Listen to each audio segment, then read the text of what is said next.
Hello friends, diploma mechanical e learning ચેનલમાં આપનું સ્વાગત છે. આ જે વિડીયો છે એ આપણે ડીડી સેટ ઓકે જે diploma to degree common entrance test છે એના સિલેબસનું આપણે એનાલિસિસ કરી રહ્યા છીએ. લાસ્ટ વિડીયોની અંદર આપણે મેથ્સના સિલેબસનું એનાલિસિસ કર્યું હતું કે કઈ રીતે તમારે પ્રિપરેશન કરવાની છે.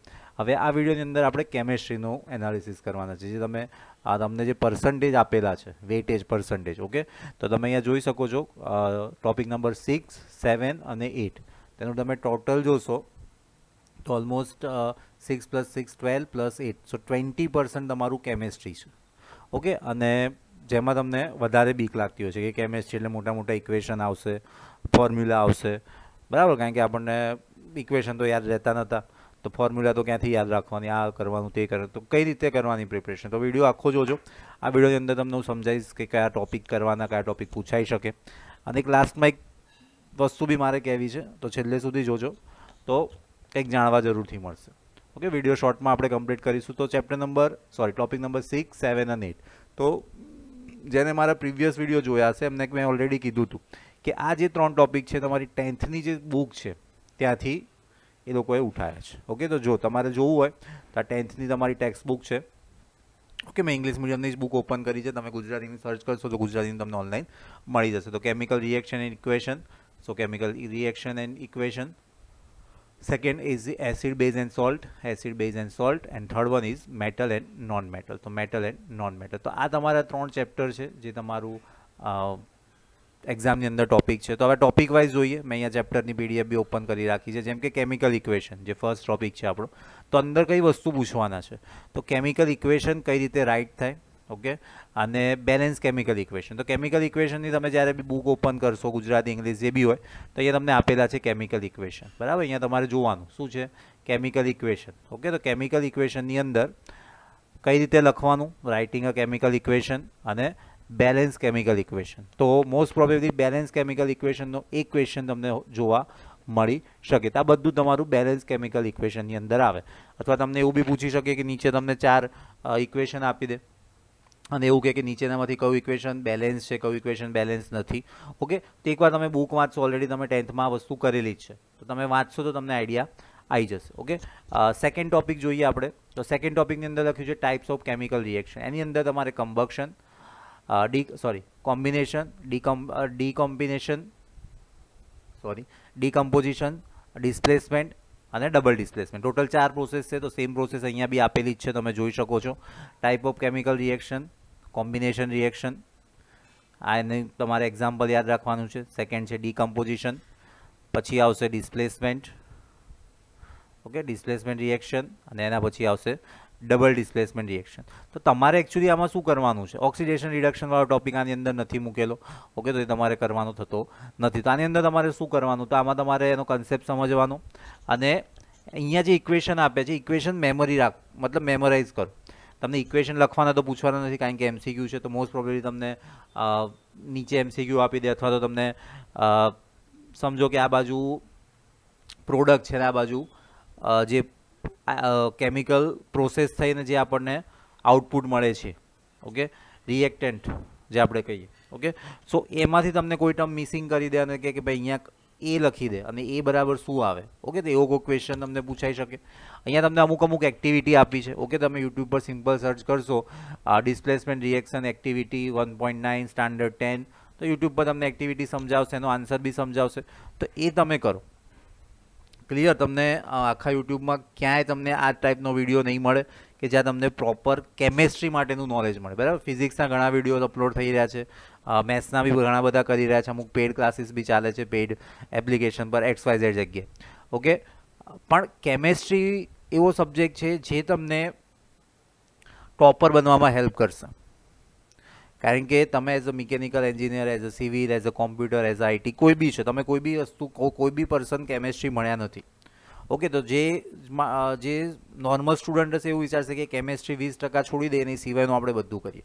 તો આપણો ટાર્ગેટ એવું છે કે બધું તો કરવાનું જ છે, પણ કેમેસ્ટ્રી એવો સબ્જેક્ટ છે જે આપણે કરીએ તો આપણને જે નોર્મલ પર્સન છે એનાથી આપણે એક્સ્ટ્રા ઓર્ડિનરી તરફ જતા રહીએ. એટલે જે આપણું રેન્કિંગ છે, ઓકે, એ લોકો કરતાં અપ જશે. ક્યારે? જ્યારે તમે કેમેસ્ટ્રી પાછળ ઇનફ પ્રોપર ટાઈમ આપશો ત્યારે. ઇઝી છે, એટલું બધું હાઈ લેવલનું તમને નહીં પૂછાય. ઓકે, તો તમારું આ ફર્સ્ટ ટોપિક તમારો ક્લિયર થઈ ગયો. તમારે આટલી વસ્તુ કરવાની છે. સેકન્ડ ચેપ્ટર જોઈએ ફ્રેન્ડ્સ આપણે એસિડ બેઝ અને સોલ્ટ. હા, જે વસ્તુ તમને લાસ્ટમાં હું કહેવાનો હતો ચલો અત્યારે જ કહી દઉં. મારી ઈચ્છા છે કે હું તમને કેમેસ્ટ્રીના જે 3 ટોપિક છે ચેપ્ટર નંબર મતલબ 7, 6, 7 અને 8 એ હું તમને ક્લિયર કરાવું યુટ્યુબ પર જ, ઓકે, વિડીયો થ્રુ. સો જો તમને ઈચ્છા હોય તો આપણે આ જે વિડીયો છે એના ઉપર લાઇકનું ટાર્ગેટ રાખેલું છે. તમે મિનિમમ 35 લાઇક્સ કરશો વિડીયો પર, આ વિડીયો પર, ઓકે, તો આપણે કેમેસ્ટ્રીના જે વિડીયો સિરીઝ છે જેની અંદર આપણે 3 ચેપ્ટર અને એના બેઝિક્સના કેવા MCQ પૂછાઈ શકે એ બધી જ વસ્તુ આપણે તમારી DD સેટની જે એક્ઝામ છે 7 એપ્રિલ એના પહેલાં આપણે ક્લિયર કરીશું. હજુ બી તમે જો આજે 21 તારીખ થઈ છે, વિડીયો અપલોડ થઈ રહ્યો છે 21 તારીખ, હજુ બી તમારી જોડે ઓલમોસ્ટ 15 દિવસ છે. મારી પાસે સ્ટડી મટીરિયલ બી રેડી છે, પણ અગેન તમે એફર્ટ્સ આપશો તો મને કામ કરવાની મજા આવશે. ક્લિયર? ઓલરેડી જે મિકેનિકલના સ્ટુડન્ટ છે એમને તો આઈડિયા છે જ કે આપણી કઈ રીતે પ્રિપરેશન હોય છે. સો જો તમને ઈચ્છા હોય કંઈક આપણે ભણવું છે, કંઈક જાણવું છે તો જરૂરથી તમારા ફ્રેન્ડ સાથે શેર કરજો, લાઇક બી કરાવજો. તો ટાર્ગેટ અચીવ થશે તો આપણે સ્ટડી ચાલુ કરીશું. મેં તમને કીધું કે મટીરિયલ મારી જોડે રેડી છે.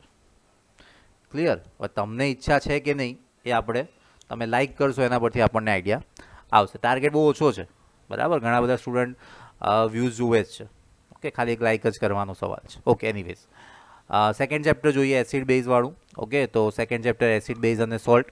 તો એની અંદર થોડાક વધારે ટોપિક છે. તો સૌથી પહેલાં તો chemical properties of acid and base. તો એસિડ અને બેઝ કોને કહેવાય, ઓકે, તો એ તમારે સમજવાનું છે. એના એક્ઝામ્પલ ખાસ કરી લેવાના કે એસિડ કયા છે, બેઝ કયા છે, ઓકે, ડાયલ્યુટ એસિડ કયા છે, એ બધી જ વસ્તુ જોવાના છે. એના પછી જોવાનું છે તમારે reaction of metal oxide with acid. અહીંયા જુદા જુદા રિએક્શન આપ્યા છે, ઓકે, તે રિએક્શન તમારે કરવા પડશે.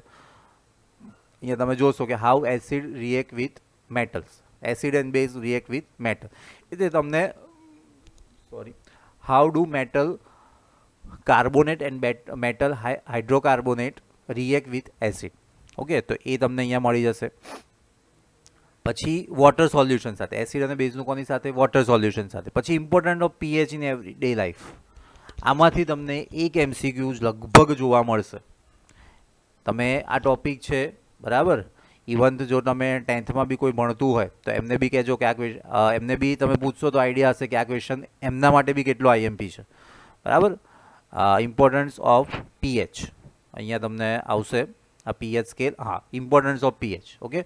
તો અહીંયા તમને જોશો તો અમુક pH વેલ્યુઝ આપેલી છે દરેક. આ સેમ જે લખ્યું છે સોઇલમાં શું કામ લાગે તો સોઇલની pH વેલ્યુ હોય તે અહીંયા તમને ટેબલની અંદર ક્યાંક મળી જશે, કાં તો એક્ટિવિટીમાં મળશે.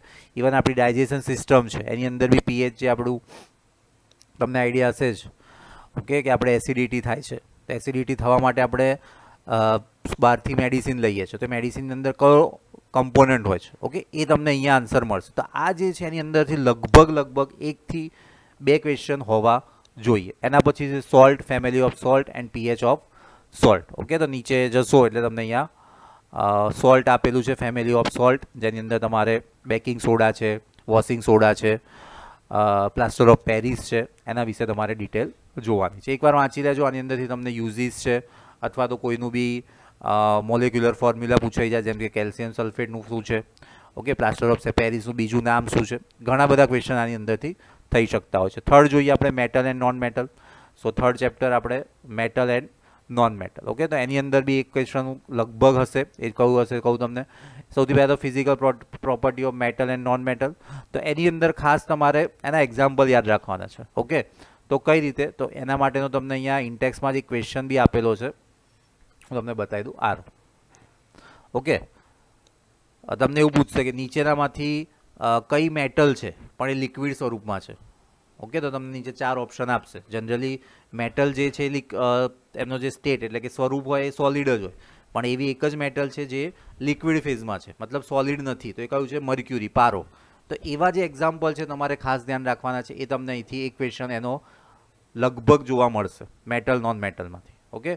એટલા માટે જ અહીંયા તમને ટોપિક આપ્યો છે physical property of metal and non metal. Again chemical properties of metal, properties of ionic compound, okay, properties of ionic compound, જે આપણે બોન્ડ જે કહીએ છીએ, ઓકે, કે કઈ રીતે મોલેક્યુલ્સ છે એકબીજા સાથે સંયોજન કરે, ઓકે, જે કમ્બાઈન થાય આપણે જે કહીએ. યસ, આરો, ઓકે.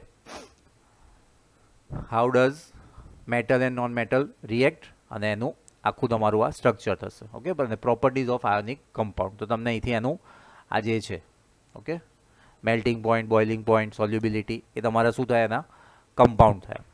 અને કોરોઝન ઓફ મેટલ એ તો તમને આઈડિયા છે જ, ઓલરેડી તમે ભણ્યા બી હશો.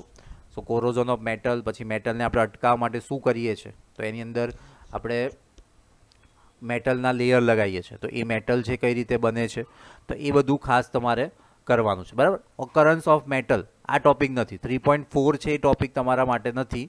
બરાબર. પણ લાસ્ટ ટોપિક જે છે કોરોઝન 3.5, બરાબર, તો એ તમારે ખાસ કરવાનું. એની અંદર તમને પ્રિવેન્શન ઓફ કોરોઝન, એમાં ખાસ કરજો કે કઈ અલોઈઝ એની ઉપર લગાવીએ છીએ તો શું થાય. એ અલોય છે કયા બે બેઝ મેટલનું બનેલું છે. અલોઈઝ કોને કહેવાય, તો બે મિક્સ મેટલ કરીએ, બે મેટલ મિક્સ કરીએ એટલે આપણે અલોય બને. ઓકે, સો આ તમારી 3 ચેપ્ટર છે. 3 ચેપ્ટર તમે ઇંગ્લિશમાં હો, ગુજરાતીમાં હો, તમારી રીતે ડાઉનલોડ કરી લેવાની. ઓકે, અને રીડ કરજો.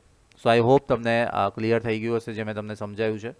નેક્સ્ટ લેક્ચરની અંદર આવી જ રીતે આપણે કોઈ બીજા એક સબ્જેક્ટનું એનાલિસિસ કરીશું. અને જે મેં કીધું એ યાદ રાખજો, 35નું આપણે ટાર્ગેટ રાખ્યું છે. 35 પ્લસ થશે એટલે આપણે જે લેક્ચર સિરીઝ છે આપણે સ્ટાર્ટ કરી દઈશું. Thank you for watching this video.